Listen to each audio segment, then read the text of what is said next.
This tank was one of the most numerous armored vehicles of World War II. The M4 Sherman is an icon of the war, and anyone can recognize it. So today we will look at the history, development, and different variants of this interesting vehicle. In this video we are focusing on the M4 Sherman, but we will touch on topics of the tank development choices, the predecessors of the Sherman, and its adversaries. So from time to time I will refer to my earlier videos which look at one of these topics in depth, to avoid talking about the same things again. So without further ado, let's begin. When the war broke out, the US tank force was not really prepared. They mostly just had light tanks, and even those in small numbers. The armored force consisted about 400 units, mainly M1 and M2 light tanks. The fall of France showed how the tank was the decisive force of the time, and the US Army quickly started to adopt. After the M2 medium tank, which was introduced in 1939, they started working on a new tank, which could carry heavier armament. This tank was the M3 which featured a 75mm gun in a sponson. But the M3 was only used as an interim design right from the beginning, as even before it was finalized and started production, the next step was already planned, which would be a new medium tank mounting the 75mm gun in a fully rotatable turret. If you want to know more about the history of the M3, check my video dedicated to that tank. As usual, you can find the link in the description or at the end of this video. So in February 1941, when the M3 prototypes were still in testing, work already started on this new project, and soon the first mock-ups were ready. At first it featured both guns, the 75mm and the 37mm from the M3, but both of them installed in one turret, but this idea was quickly dropped. Several other options were considered for armament as well, like one 75mm gun, two 37mm guns, 105mm howitzer, 350 caliber machine guns, and the British 6-pounder 57mm gun. The new design used the lower part of the hull from the M3 tank, and only the top part was new. The use of the M3 lower hull made production easier, as it used already existing parts. Also, the M3 itself already used many parts from its predecessor, the M2 medium tank. It was debated whether to use cast or welded construction for the upper part. Finally, the committee decided on the cast one, which saves time and manpower in production. A full-size model was authorized in May and finished in June. After the model was evaluated, the new vehicle received its name Medium Tank T6. Although the design was based on the use of the Wright radial engine, the plans allowed more room for using different engines in the future, a feature which saved a lot of hassle in the following years, as we will see when we get to the different Sherman variants. The engine was chosen because it was tested and reliable, and because of the tight budget in the 1930s, there was no dedicated tank engine designed. If you want to know why many World War II tanks used aircraft engines, I already made a video on that topic, so check that out too. The pilot model of the T6 was completed in September 2, 1941. It used the M3 lower hull and suspension, and still featured many details that never made it to the production model. Notice the commander's cupola from the M3, the side hatches which were present on both sides, and the twin 30 caliber machine guns, which were to be operated by the driver. A conference was held the next day after inspecting the pilot vehicle, where the following decisions were made: removal of the M3 style commander's cupola, removal of the side hatches, a periscope to be installed on the turret roof, replacing the bow machine guns with a bow-mounted one, and the addition of a gun shield. Considering that the T6 prototype was built just half a year after the M3 one, the changes were huge. The T6 in 1941, compared to the other countries' designs, was a very powerful tank. The T6 had much better armor than the German Panzer III and IV models, and also its long 75mm gun was much more powerful than the Panzer III's 50mm or the Panzer IV's short 75mm gun. I have already made videos on those German tanks too, so check them out if you want to know more about their history. There were numerous other changes to the design in the coming months, and finally in December 1941, the tank received its final designation as Medium Tank M4 for the welded hull and Medium Tank M4A1 for the cast hull version. And with that we arrive to the different variants of the Sherman tanks, where we will look at their differences and identifying features. We will start with the original M4 Sherman, or Sherman 1 for the British. The original M4 used a welded hull, though some of them used the so-called composite hulls, where the frontal armor section was cast and mated to the welded side and rear section to save man-hours and cost. This variant used the Wright R975 radial engine, and they featured the 75mm M3 cannon or 105mm howitzer. Identifying features for this variant are the welded hull, two large access doors to the engine bay, a hole in the center of the rear for manual cranking, two round air cleaners on the sides of the access doors, and a flat engine deck. 6,748 units were built from the 75mm variant, plus 4,641 units from the 105mm version. Next one is the M4A1, or Sherman 2.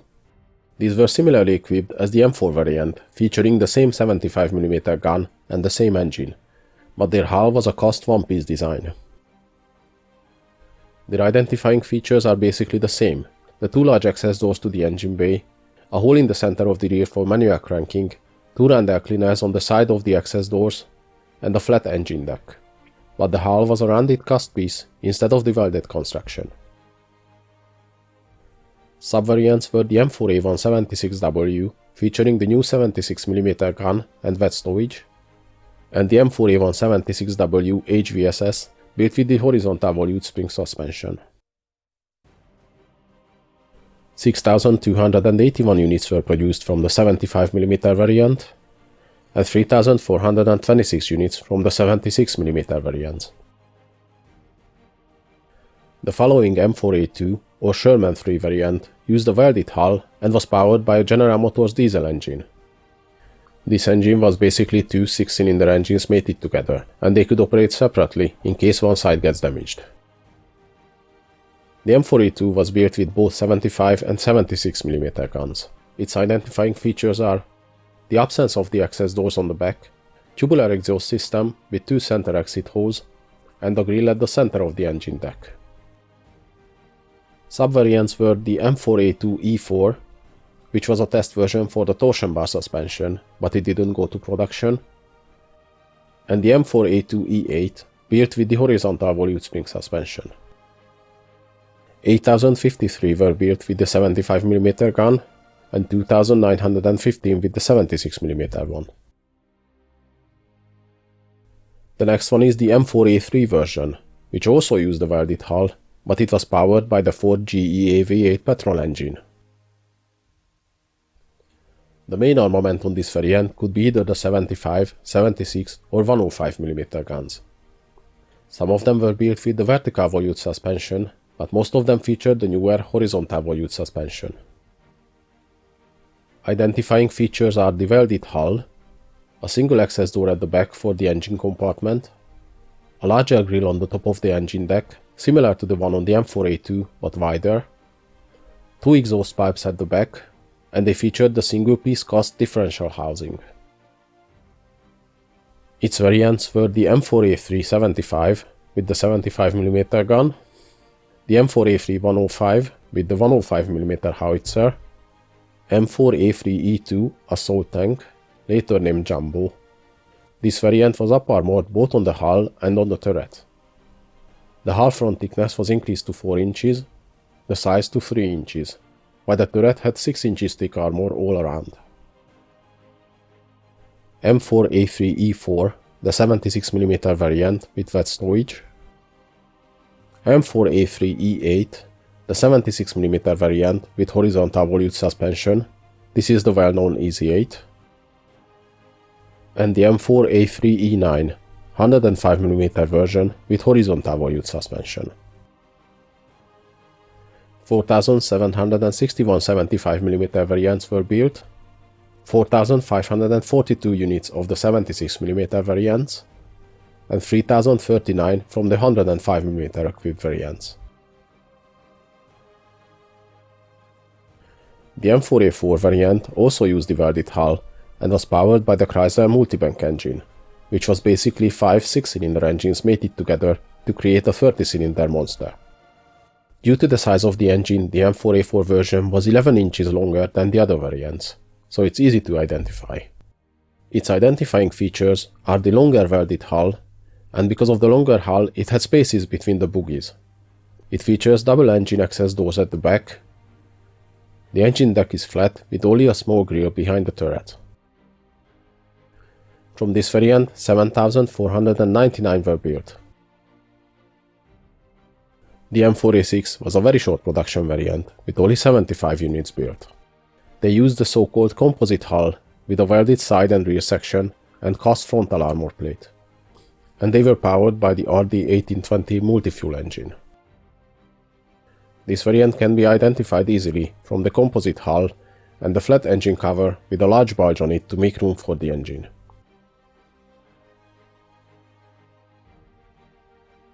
There were a lot of Sherman-based vehicles and specialized variants, but we will look at those in a separate video later.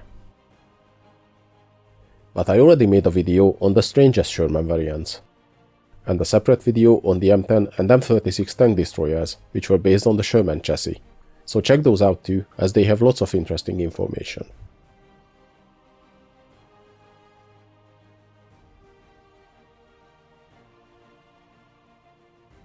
The M4A3 Sherman featured 2 inches thick armor plate on the hull front and 1.5 inches on the hull sides. The turret front was 3 inches thick, while the sides and the rear were 2 inches. On later models, the upper front plate was changed from a 2-inch thick plate angled at 57 degrees to a 2.5-inch thick plate angled at only 47 degrees. This got rid of the bulges created by the driver and radio operator's hatches, which were considered weak points.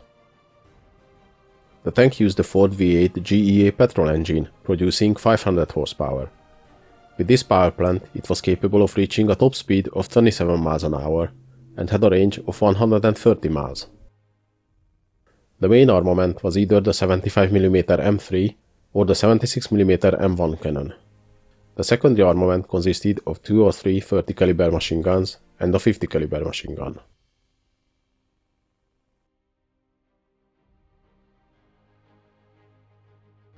The first Shermans rolled out the production line in early 1942 and started to make their way to the US divisions. But not long after, the events in North Africa brought their first combat action closer than it was anticipated. The Axis forces made gains in the first part of 1942 in Africa, and the British forces needed reinforcements.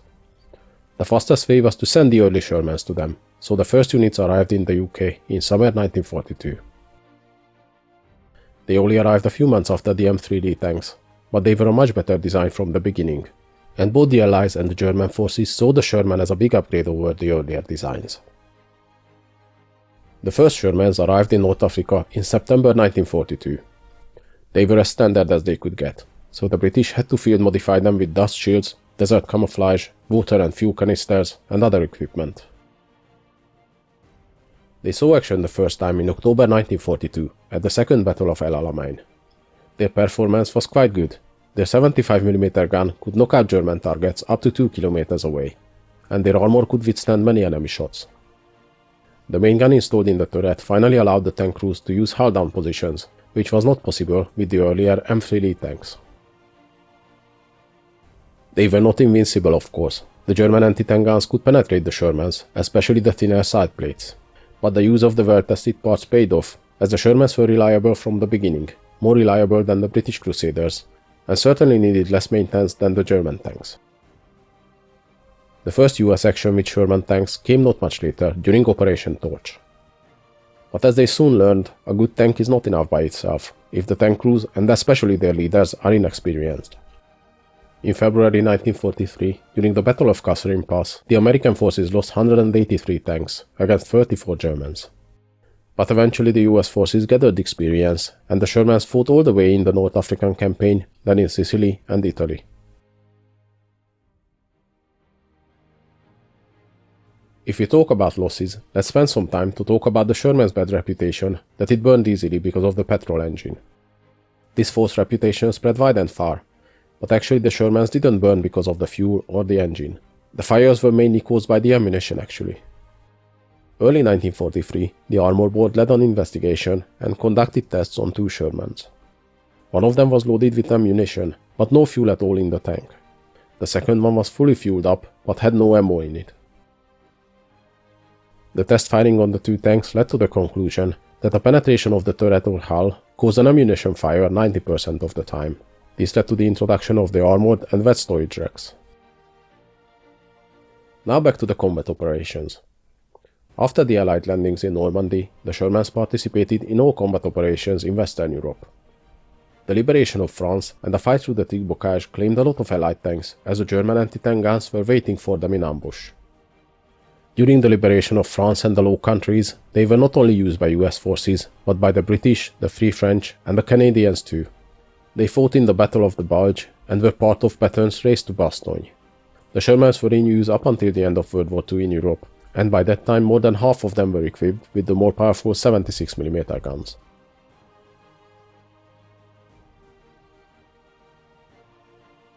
The Pacific theater, contrary to the North African and European theater, was not well suited for tanks.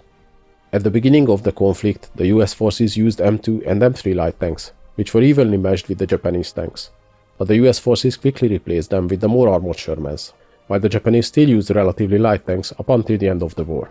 Some of the Japanese tanks had so thin armor that many US tank crews rather used high explosive shells, as the 75mm armor-piercing rounds sometimes passed through the Japanese tanks fully.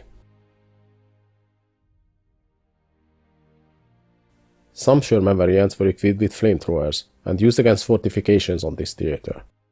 We will talk about those as well in the later upcoming Sherman-based vehicles and specialized variants video.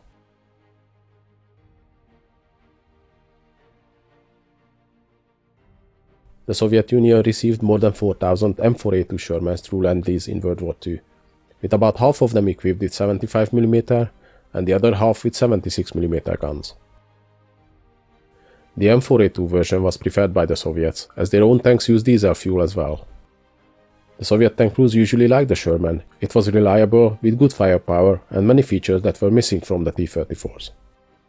The things they didn't like was its high silhouette and the narrow tracks, which was a problem in the deep mud on the Eastern Front.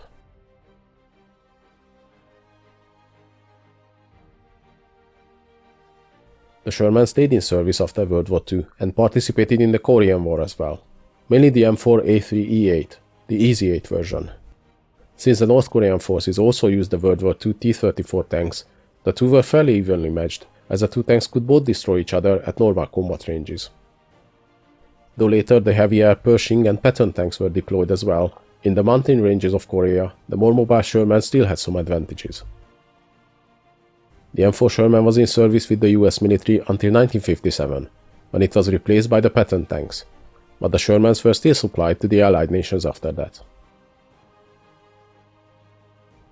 Many other countries used the Shermans for years after World War II, some of them serving up until the 1970s, 1980s. India only retired them in 1971. In Egypt they served in the 1973 war, and Paraguay only retired its last Shermans in 2018. The Israeli forces with constant modernization used them until the 1980s. Good examples for that is the M50 and M51 tanks, upgraded with high-velocity 75mm and 105mm guns. The Sherman tank was not the biggest, not the most advanced, not even the most well-armored tank in World War II, but it was a good design, easily adaptable to changes, reliable, and easy to produce in numbers.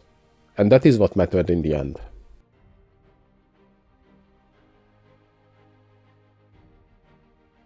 Hope you guys enjoyed this video.